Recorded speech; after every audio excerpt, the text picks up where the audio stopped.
حبايب قلب مليكة عاملين ايه؟ ان شاء الله يا رب تكونوا في احسن حال. اللي سأل طبعا على عايزين يا ام مليكة جولة في بيتك. حاضر والله العظيم انا ما عارفة اعمل حاجة خالص، بسبب اني مش النور عندي كل شوية بيقطع. يعني انا النور عندي طول النهار برضك لسه قاطع، ويا دوب لسه جاي، فقلت اما اصور لكم بسرعة قبل ما النور يقطع تاني واوريكم البيت بتاعي. هو ايه، بيت متواضع جدا خالص. واللي ما يعرفنيش انا متجوزه بقالي 5 سنين، وانا اهو. انا اهو يا جماعه، شكلي اتغير كتير كتير كتير كتير. بص، جمر جمر. ودول طبعا صحابي يا جماعه اللي كانوا عاملين لي البورتريه دوت. وشوفوا يا جماعه العسل، انما انا كنت حلوه قوي يا جماعه والله. مش عارفه بقى الواحد دخل في تريلا ولا دخل في ايه، انا مش عارفه.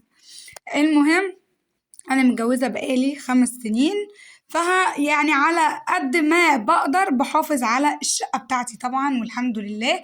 فمش هلكاها برضك للدرجه على طول ايدي فيها وكده. بس انا والله العظيم انا داخله في اسبوع يعتبر انا بروق ترويق عادي من فوق الوش كده خالص. بروق ترويق يعني اللي هو كنسة واقلب، لان انا مش عارفه انضف. لان انا لما باجي انضف يعني الركنيه دي لازم بتتغسل، بجيب فوطه كده صغيره بتاعت مخصصاها للركنية يعني. وطبعا بغسلهم. المخدات طبعا انا بغسلها كل شهر. وطبعا دي حاجة كسوة كده، انما الحقيقية اهيت.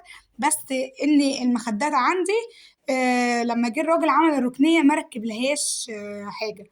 فطبعا برضك الكفر بتاع الركنية انا نفسي ان انا اجيب الكفر اللي هو بيبقى مغطي مع بعضه كله. بس بصراحة الميزانية دلوقتي مش سامحة خالص ان انا اجيب الكفر. وفي نفس الوقت انا مش لاقيه الكفر، لان زي ما انتم شايفين الركنيه عندي في الشقه كبيره.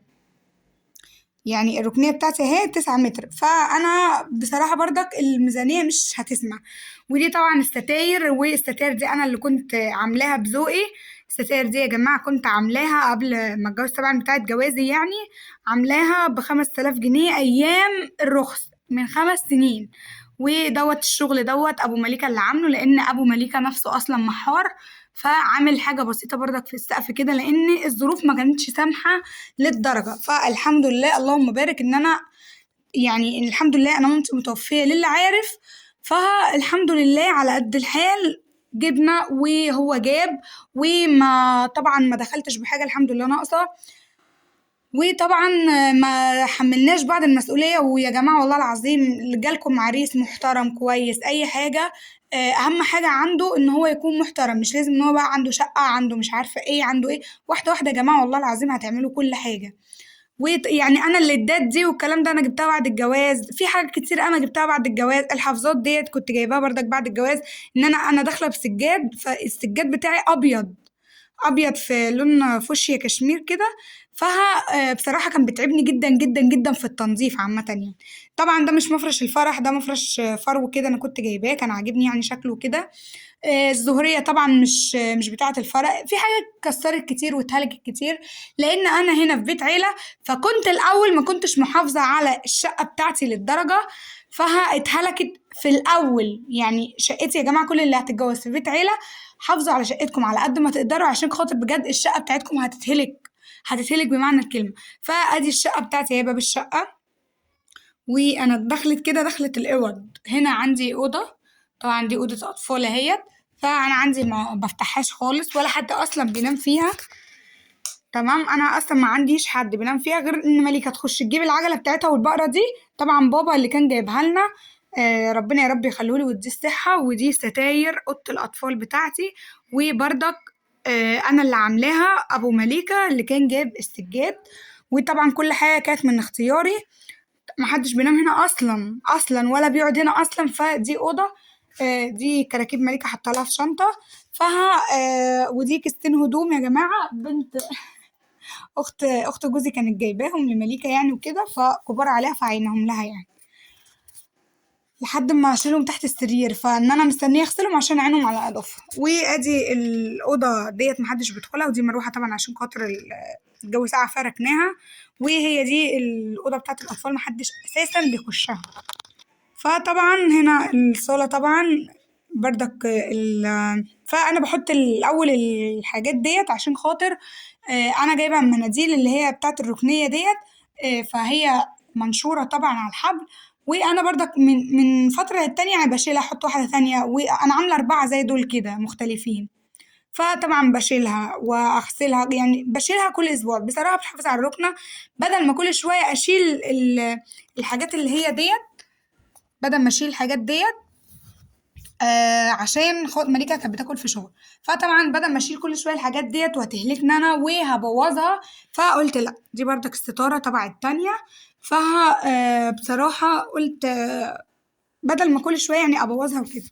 طبعا دي اوضه الضيوف يا جماعه، اللي بردك اللي بيقول لي انت ما بتصوريش ليه، انا عندي شغل شويه في الاوضه. يعني ابو مليكه بيعمل شغل جبس وكده في البلكونه، انتوا شايفين انا مش عارفه ولا اكنس ولا عارفه اعمل اي حاجه، عشان هو كل شويه بيبوظ لي الشقه. فمستنيه اخلص اللي بيعملوه في البلكونه، مش عايزه اوريكم بشاعه المنظر. يعني انا دخلت نشرت بالعافيه، كان عندي غسيل وزي ما قلت لكم انا غسلت من بالليل، والله مخلصه الساعه 1 بالليل. فالأوضة دي برضك محدش بيخشها، ودوت شغل أنا بعمله على إيدي، شغل كده أنا بعمله على إيديا، مناديل والكلام دوت بعمله في البيت. زي ما قلت لكم الشقة يعني أنا مش عارفة الأوضة دي ما جيتش جنبها خالص، عشان هو قال لي الأوضة دي محدش يجي جنبها، بدل ما أنضفها وارجع تاني هو قدامه بالظبط يوم واحد. أنا عندي دي بلكونة بفضل فاتحة الدنيا بتهوي كده، فبدل ما انضف واعمل وفي الاخر هو يبوظ الدنيا تاني، قلت لا طبعا استنى، هو قدامه يوم او يومين بالكتير. فانا قلت ايه استنى، انا عندي هنا اهي دخلت حمام، انا عندي دي غسالة تانية اهي، دي الغسالة اللي هي الهوف اللي هي بتغسل وبتعصر يعني وانتي بتشطفوا كده. ودي دخلت المطبخ، وادي الاوضه اهي بتاعتي، بردك ابو مليكه اللي عامل لي الشغل دوت. فالأوضة بتاعتي أنا النهاردة عملت إيه، يا دوب شلت الملايات وحطيت ملايات نضيفة اهوت.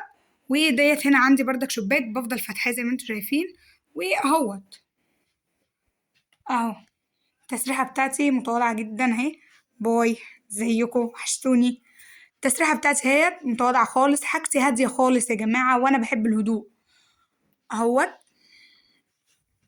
دي حاجتي برضك انا لسه ما نزلتهاش. وعندي طبعا الملايات انا حطاها تحت السرير، ودي طبعا كوفرتا، فلسه برضك عشان ما بحبش الكركبه للدرجه فوق الدولاب، فحتى الملايات تحت السرير. وانا عندي هنا شاشه صغيره برضك، والله العظيم بابايا يعني ربنا يخليه لي يا رب ما تحرمش منه ابدا، هو اللي كان جايب لي الشاشات والحاجه يعني. ودوت ديب فريزر اهوت على قده. ودوت طبعا انا بحط فيه بقى الشرابات، التربو دوت بحط فيه الشرابات ال أي حاجة يعني، الشرابات البندانات بتاعتي أي حاجة. وطبعا هنا ده عندي الحمام بتاعي طبعا متواضع خالص خالص خالص، أنا كان نفسي عندي بانيو يا جماعة بس أنا ما عنديش بانيو. فالحمام بتاعي دوت متواضع خالص. بصوا يا جماعة الصفار دوت ما تفتكروش إن أنا عفنة، الحوض كله نضيف بس الحنفية بتنقط فبتعمل كل شوية كده، أنا كل يوم والله العظيم لازم يتغسل اهوت. حتى بصوا انا ماليه ميه، ادي جردل 2 3. طبعا الحمام بتاعي متواضع خالص مالص اهو. تمام. نيجي بقى للمطبخ. مطبخي مطبخي بردك انا والله العظيم ما عارفه اعمل اي حاجه، فممكن يكون النظافه مش اللي هي لان انا مش عارفه اعمل حاجه. بردك حاجتي هنا هاديه خالص. طبعا الحاجات اللي كانت على الرخامه بتاعت العرايس دي انا بشيلها طبعا بحطها في النيش، اللي هو بقى الطقم التوابل اللي هو التاني الصيني والطقم الشوربه ومش عارفه ايه والكلام ده كله. فطبعا بعينه طبعا المواعين دي اللي غسلتها حوض نضيف. بصوا ادي ميه ديت، قلت عشان دي ميه نضيفه اللي هو ممكن اطبخ بيها عشان لو النور قطع ولا حاجه. دي ميه دي 2، دي الفول النابت اللي احنا ايه هنعمله. والزباله جايه بكره فطبعا هطلعها. انا عندي هنا غساله تانية اهيت دي اوتوماتيك، بس انا بصراحه مشغلهاش لان هي بتسحب كهرباء، وانا عندي العداد بكارت. واهوت كده انا عندي التلاجة. بصوا العسل بقى، انا قبل الجواز بقى. بصوا الواد بتاعي اهو. الواد بتاعه اهو. وكده هو ده دولاب الخزين انا بحط فيه دولاب الخزين ده انا بحط فيه اسمه ايه ده ال احيه. الزيت يعني والسكر والحاجات دي وكده. وادي شقتي متواضعة خالص للي قال لي يا ام مليكة صوري. فطبعا البوتاجاز مغسول مدعوك يعني اهوت. والعيون دي يا جماعة هي لونها كده مش وسخة، هي لونها كده. وادي البيت بتاعي متواضع خالص مالص اهوت، نضيف. حتى كنت مسحت الصبح المطبخ. الدنيا بتاعتي هادية خالص خالص، والحمد لله بارك الله فيما رزق. بفضل فاتحة الشباك يهوي طبعا، مبدخليش دبان ولا بدخلي حاجة. بعد العصر بشوية كده بروح جاية قافلاه. وادي الشقة بتاعتي للي كان عمال يقول لي يا ام مليكة صوري صوري صوري اهو. ويلا بقى نشوف احنا هنعمل ايه. انا كنت عايزة النهاردة اعمل نابت، فهعمل نابت. يلا بينا نشوف احنا هنعمل ايه. قلب ام مليكة وحشتوني، كنت بصور لكم من شوية. اخيرا شفتوا الجولة بتاعتي تمام. نيجي بقى هنا على النابت. يا دوا العيان يا نابت، اللي طبعا بيتعب يحكي الحقوا، زوري وجعني الحقوا، اعملوا شوربة النابت. كتر ليمون جوه النهارده بقى. بصراحة عايز بقى حلة نابت، عايز حلة عدس، عايز حلة محشي، واديله فطبعا انا كنت عاملة معاكم النابت من زمان. بصوا لسه مزرع اهوت، بصوا اهم حاجة يكون مزرع كده. فطبعا غسلته مرة واتنين وتلاتة. طريقتي في النابت بخليه ريحته، يعني انا بعلق عليه لو طبخت. وابو مليكه مش عارفه انا طبخه ايه، بيقول لي انت عامله النهارده فراخ بنفس الطريقه كده. اقول له لا يا ابو مليكه مش عامله فراخ، عامله نبوت. عامله ايه؟ نبوت. المهم انا عندي رز من امبارح، فحرام الرز ده غالي يا جماعه. حرام نرمي حاجه. انا ما بحبش ارمي حاجه بصراحه. فقلت هوريكم جوله في الشقه وانا كده مش ورايا حاجه، والنور مزهقني في عيشتي وقرفني في الله جرفت والله جرفت. انا كان مالي، ما انا كنت قاعده ستوته هنونه متستته على الاخر في بيت ابويا. عارفين يا جماعه والله العظيم، انا بنت واحده على 3 شباب. انا بنت على 3 شباب. ليا اخ ربنا يا رب يحفظه وكبير محمد، وعندي الاخ الوسطاني كبير بردك مختار ربنا يرحمه يا رب، وما يجوز عليه الا رحمه طبعا. ودوت اخويا كان عنده 28 سنه وربنا يرحمه يا رب، مات من السنه اللي فاتت. والحمد لله يعني مات بعد مامتي ب6 سنين. فبصراحة يا جماعة والله كان يعني صدمة بالنسبة لي إن مامتي وبعدين أخويا، مامتي وبعدين ستي أمي، يعتبر هي اللي معانا. يعني هي هنا من الشرقية هنا تمام، بس هي ربنا يرحمها. وأنا كنت طبعا في القاهرة، بس 24 ساعة كانت بتكلمني. أنا كنت كل أسبوع يعتبر هنا. يعني دوت يعني أصلا إسلام دوت ابن خالي، جوزي اسمه إسلام ابن خالي. ف الحمد لله على كل حال.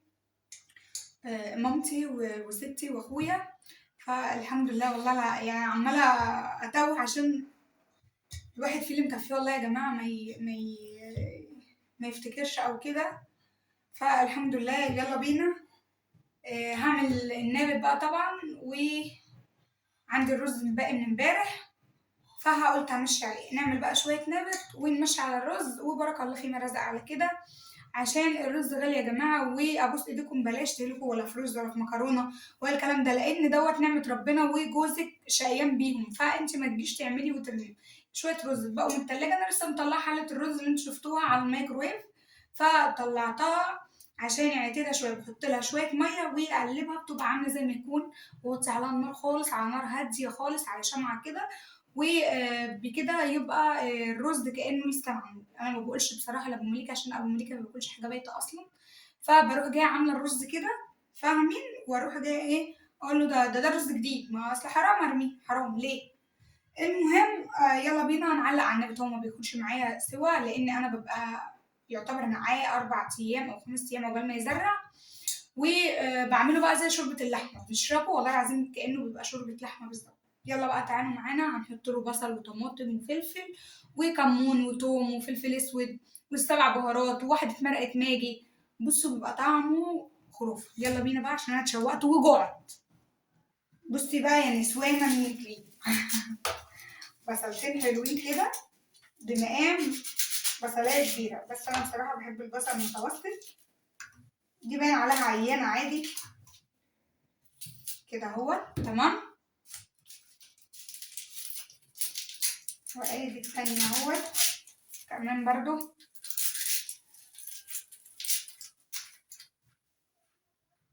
وكده اهوت انا غسلت طماطم، وللاسف عندي نص قرن واحد فلفل، والبصلتين غسلتهم، ما غسلتهمش هنا، ما غسلتهم. معايا كام طماطميتوزه كده حلوين. وبكره يا جماعه عندنا السوق، هتسوق بقى واوريكم بقى المشتريات، اقول لكم مشترياتي خربت لي حياتي. اهو نقطع عليها طماطم. في ناس بتعمله احمر، يعني في ناس بتعمل الشوربه بتاعته حمرا كانه بصلصه كده، واللي بيعمل كده يا جماعه ديت حماتي بتعملها كده، بس انا بصراحه بحبه اللي هو شوربه، انت بتاكلي شوربه اهوت.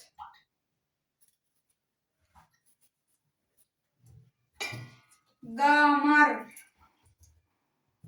يا سلام يا بنتي يا ام مليك على شويه ناب، وربي هتاكلوهم من هنا تروحوا على الانعاش.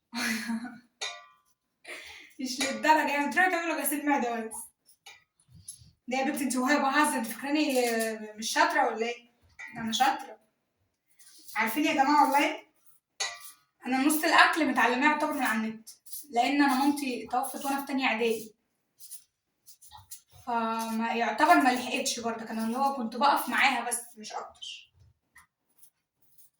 ف علمي كله يعتبر من على النت، وبقيت القط بقى خالتي تخش المطبخ اخش معاها اشوفها، وبرضك مع ذلك انا خالتي من هنا، مش شرقيه من هنا، بس لما كنت اجي زياره مرات خالي اجي اشوفها، وبرضك مرات خالي كله من هنا، ما عندناش حد هناك يا جماعه، احنا عيله عيله نفرين وطفايه كنا هناك والله.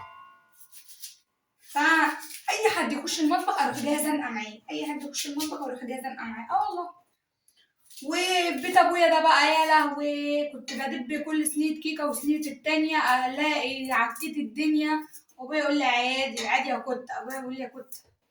ابويا ده حبيبي والله، ربنا يخليه لي يا رب.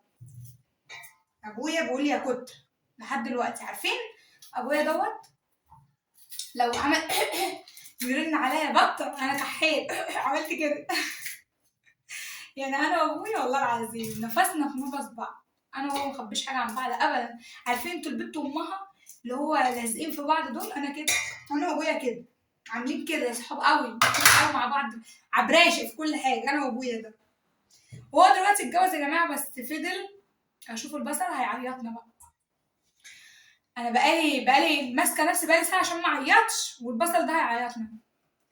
المهم بابايا فضل 9 سنين من غير جواز، يعني عشان خاطر بقول انا عندي اخ صغير اسمه ياسر، ده تربيتي يا جماعه، ده ابني، مش يعني ابني قبل ما اكون مليكه بنتي، ابني. فالحمد لله دلوقتي بسم الله ما شاء الله بقى عريس اهوت 19 سنه ولا 16 سنه ونص اهوت، ربنا يا رب يهديه ويخليه يا رب ويبارك فيه. فبابايا لما جه اتجوز طبعا من الصعيد، واتجوز يعني بسم الله ما شاء الله، على قد ما بابايا صبر على قد ما نام الحمد لله. هي بقى لها معانا هي 7 شهور. فبأمانة اللي بصوا، عايزة اجيبها لكم ازاي، اللي بيبقى مستني خير ويعمل خير بيحصده يلاقيه، والله العظيم بتكلم بجد، لما تيجي تحصدي الخير دوت بتلاقيه الخير بتاعك زي ما هو. يعني انا بصراحه ما كنتش مفكره ان انا احب مرات بابايا اللي هي للدرجه، لا، ما كنتش مفكره كده، لكن انا دلوقتي والله العظيم بقينا متعلقين احنا الكل بيها، وخلاص هي بقت واحده من البيت، اللي هو خلاص انا دي امي، بقيت اقول لها يا ماما. فبصراحه يعني طبعا ما حدش اللي هو انت تقولي لا ما ينفعش ان انا اقول لمرات ابويا يا ماما، بس لو لقيتها فعلا امك وتستاهل الكلمه دي، يعني انا لو ما كنتش اشوف ان هي تستاهل الكلمه دي عمري ما كنت اقولها لها. بس طبعا الواحد محروم طبعا من مامته، اللي هو الحضن، مامته طبعا، امك في اكتر من كده، بس الحمد لله ربنا بيدي كل واحد على قد نيته. وانا بابايا نيته كانت حلوه والحمد لله على الاختيار بتاعه زي العسل، ومرضاش انه يتجوز واحنا صغيرين، اللي هو تجيب لي واحده تضايقني وكده. اتجوز بعد ما انا مشيت ب3 سنين ولا ب5 سنين، ب4 سنين ونص لان انا متجوزه بقالي 5 سنين وهو لسه متجوز بقاله 7 شهور. المهم نيجي المرجوع عشان ما تقولش يا ام مليكه انت رغايه زياده عن اللازم. يلا بينا نحط الجمال ده كله نشوف احنا بنقول ايه. استنوا التتبيله نسينا. ان شاء الله هجيب بقى بهارات بكره من السوق، شويه ال7 بهارات، وطبعا كمون وفلفل اسود ومرقه دجاج، ودي بهاراتنا. وهولع كده يا حبايب قلبي بقى هو الكلام الجميل بتاعنا، نشوف احنا هنقول ايه. تشويحتين بقى كده معتبرين.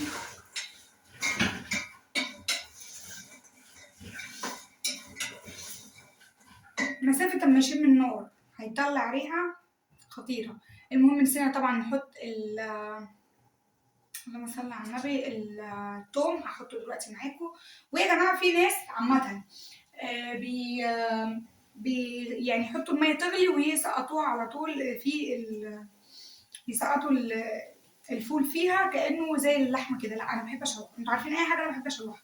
هجيب التوم، وطبعا أنا هحط كده معلقة بس من التوم. يا سلام سلم، والنبي أم مليكة بيتكلم محدش يعرف يعمل زيه.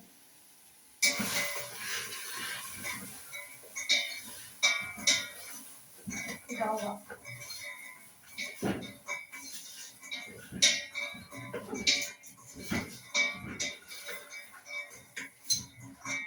وشوحي على قد ما تشوحي.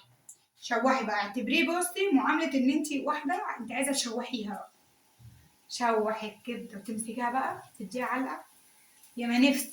بس يلا كده بقى سيبه يتشوح شوية،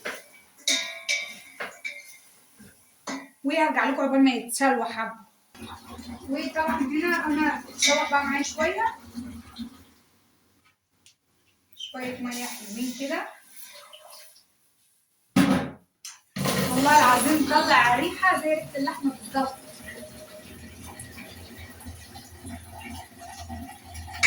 وبعد كده بقى احنا بنبقى نحضر له تقليه، بس لما يخش في السوا كده بنحضر له تقليه اللي هو عباره عن معلقه توم وقلبيها وعلى طول سقطيها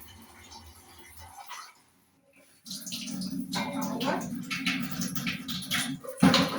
بيبقى والله العظيم ده في الشتاء بدفء كده وكأنك بتشربي شوربه كده مع فول. الفول غذاء اصلا، الفول عامه غذاء. انيميا بقى معاكي بقى مش عارفه ايه نقص نقص الفول كويس حلو، بروتينات يعتبر. وكده حطيت وغطيت عليه واسيبه بقى مع نفسه شويه واشوف. ملكة بنتي عايزة أحميها كده وأنضفها عشان شكلها عامل زي المتسولين.